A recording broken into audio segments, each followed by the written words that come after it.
ഇന്ന് ചിക്കൻ കറി വെക്കാൻ പോവുക. ഒരുപാട് ലേറ്റായി, 7 മണി കഴിഞ്ഞു, 8 മണി ആവാൻ പോകുന്നു. അപ്പം ഞാൻ വിചാരിച്ചു ഇനി പെട്ടെന്നൊരു ചിക്കൻ തട്ടിക്കൂട്ടി ചെയ്യാമെന്ന് വിചാരിച്ചു. അതാണ് ഞാൻ വിനാഗിരി ഒഴിച്ച് വെച്ചിരിക്കുന്ന ചിക്കനകത്തി.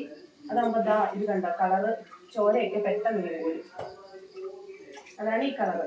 ഈ ക്ലീൻ ചെയ്ത് പെട്ടെന്ന് ചിക്കൻ കറി വെക്കാൻ പോവാം. എണ്ണ ഒഴിച്ചു കൊടുത്തിട്ടുണ്ട്, അത് ചൂടായി. അതിലേക്ക് കടുക് ഇട്ട് കൊടുത്തു. ഇനി അത് നന്നായിട്ടൊന്ന് പൊട്ടട്ടെ, അതുവരെ വെയിറ്റ് ചെയ്യാം.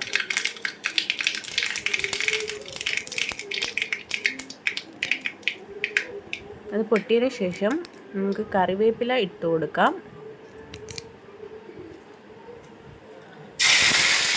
കറിവേപ്പില ഇട്ടു,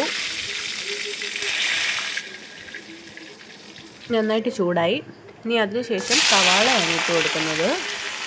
സവാള വേണ്ടവർക്ക് സവാള ഇടാം, കൊച്ചുള്ളി വേണ്ടവർക്ക് കൊച്ചുള്ളി ഇട്ട് കൊടുത്താൽ മതി. ഇനി നന്നായിട്ട് വഴറ്റാം.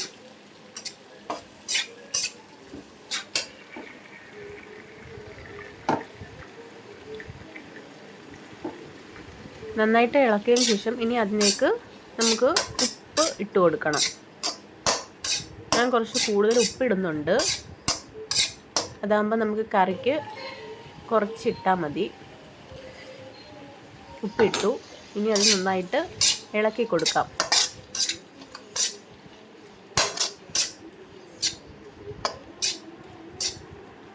അതിന് ശേഷം നമുക്ക് ഒരടപ്പ് വെച്ച് അടച്ചു കൊടുക്കാം. അത് അവിടെ ഇരുന്ന് വെന്തോളും.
ഉള്ളി വഴഞ്ഞു. ഇതിലേക്ക് കുറച്ച് മഞ്ഞൾപ്പൊടി ഇതൊന്ന് ഇളക്കി കൊടുക്കാം. അതിനുശേഷം മുളക് പൊടി ഇടാൻ പോവാം. 3 സ്പൂൺ ഇടുന്നേ ഉള്ളൂ. ഓരോരുത്തരുടെ മുളകിന് അനുസരിച്ചിട്ടാൽ മതി. ഇത് നന്നായിട്ട് ഇളക്കി കൊടുക്കണം.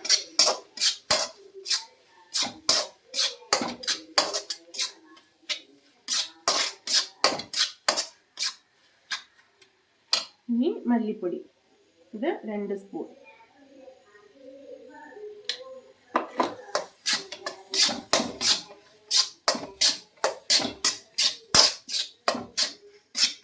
ഇനി ഗരം മസാല ഇടാൻ പോകുന്നത്. ഞാൻ പാക്കറ്റ് ഗരം മസാലയാണ് ക്യാൻറ്റീനിൽ പോകുമ്പോൾ എടുത്ത് വെക്കുന്നതാ. ഇവിടെ എപ്പോഴും ആവശ്യം വരും ഗരം മസാല.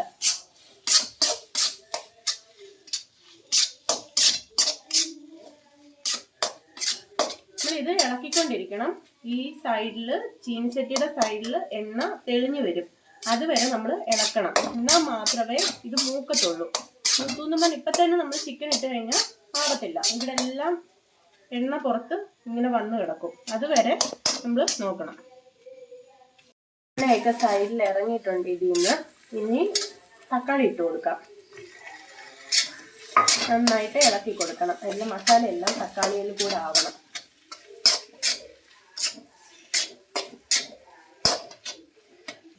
ഈ തക്കാളി ഇട്ട് കൊടുത്തിട്ടുണ്ട്.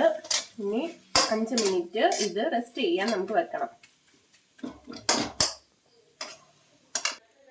എപ്പോഴും തക്കാളി മസാല ഇട്ടതിന് ശേഷം മാത്രമേ, എപ്പോഴും മൂത്തതിന് ശേഷം മാത്രമേ തക്കാളി ഇടാവുള്ളൂ. അല്ലെങ്കിൽ പിന്നെ നമ്മൾ ചിക്കൻ ഇട്ട് കഴിയുമ്പോൾ അതിൻ്റെ ടേസ്റ്റ് വേറെ ആയിരിക്കും. തക്കാളി മസാല പിടിച്ചെടുക്കും. നന്നായിട്ട് വെന്ത് ഉടഞ്ഞിട്ടുണ്ട്. ഇനി ഇതിലേക്ക് കഴുകി വൃത്തിയാക്കി വെച്ചിരുന്ന ചിക്കൻ ഇട്ട് കൊടുക്കാം. ഇത് വിനാഗിരി ഒഴിച്ച് വെച്ചിരുന്ന് ക്ലീൻ ചെയ്തെടുത്തതാണ്. ചോരയെല്ലാം പോയിട്ടുണ്ട്. ഇട്ട് കൊടുക്കാം. ഈ മസാല പിടിക്കുന്ന വരെ നമ്മൾ മൊത്തത്തിൽ ഒന്ന് ഇളക്കി കൊടുക്കണം.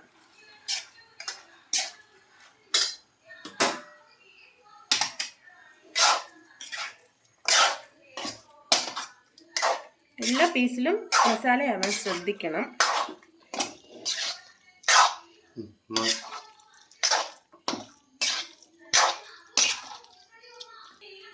ഇനി ഇത് ഒരു 5 മിനിറ്റ് നമുക്ക് അടച്ചു വെച്ച് വേവിക്കാം. അപ്പോഴത്തേക്കിന് ഇതൊന്ന് സെറ്റാവും. സെറ്റായിട്ടുണ്ട്. ഇനി നമുക്ക് ഇതിവിടെ കുറച്ച് ചൂടുവെള്ളം ആക്കാൻ വെച്ചിട്ടുണ്ട്. ഇപ്പം തിളച്ച് ഇനി ഇതിലേക്ക് കുറച്ച് ചൂടുവെള്ളം ഒഴിച്ചു കൊടുക്കാം. ഇനി നമുക്കിത് നന്നായിട്ടൊന്ന് ഇളക്കി കൊടുക്കാം. മൊത്തത്തിലൊന്ന് മസാലയും വെള്ളവും എല്ലാം ഒന്ന് പിടിക്കും. അതിനുശേഷം ഒന്ന് അടച്ചു വയ്ക്കണം. 10 മിനിറ്റ് കഴിഞ്ഞതിന് ശേഷം വീണ്ടും ഇളക്കി കൊടുക്കണം. ഇനി കുറച്ച് ഉപ്പ് കൂടി ഇട്ട് കൊടുക്കാം. ഉള്ളി വഴറ്റിയപ്പോൾ ഞാൻ കുറച്ച് ഉപ്പ് ഇട്ടിട്ടുണ്ടായിരുന്നു. എന്നാലും നമ്മൾ വെള്ളമെല്ലാം ഒഴിച്ച് തിളച്ച് കഴിയുമ്പോൾ കുറച്ച് ഉപ്പ് കൂടി ഇടണം. അല്ലെങ്കിൽ മസാല ഉപ്പ് പിടിച്ചെടുക്കും. പീസിനകത്ത് ചിക്കൻ പീസിനകത്ത് ഉപ്പ് കാണത്തില്ല.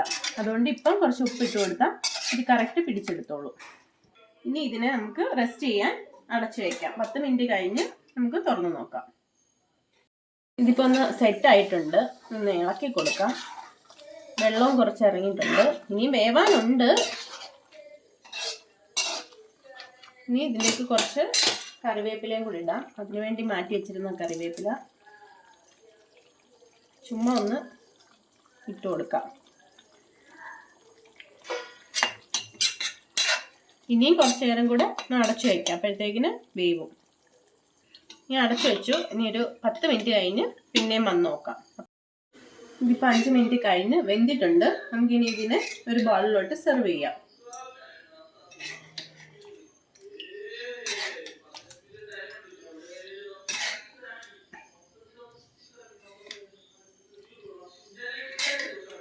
നിങ്ങൾക്കിത് ഇഷ്ടപ്പെട്ടെങ്കിൽ നിങ്ങളിത് ഉണ്ടാക്കി നോക്കണം. എങ്ങനെയുണ്ടെന്ന് കമൻറ്റ് ഇടണം. എൻ്റെ ചാനൽ സബ്സ്ക്രൈബ് ചെയ്യണം. Thank you.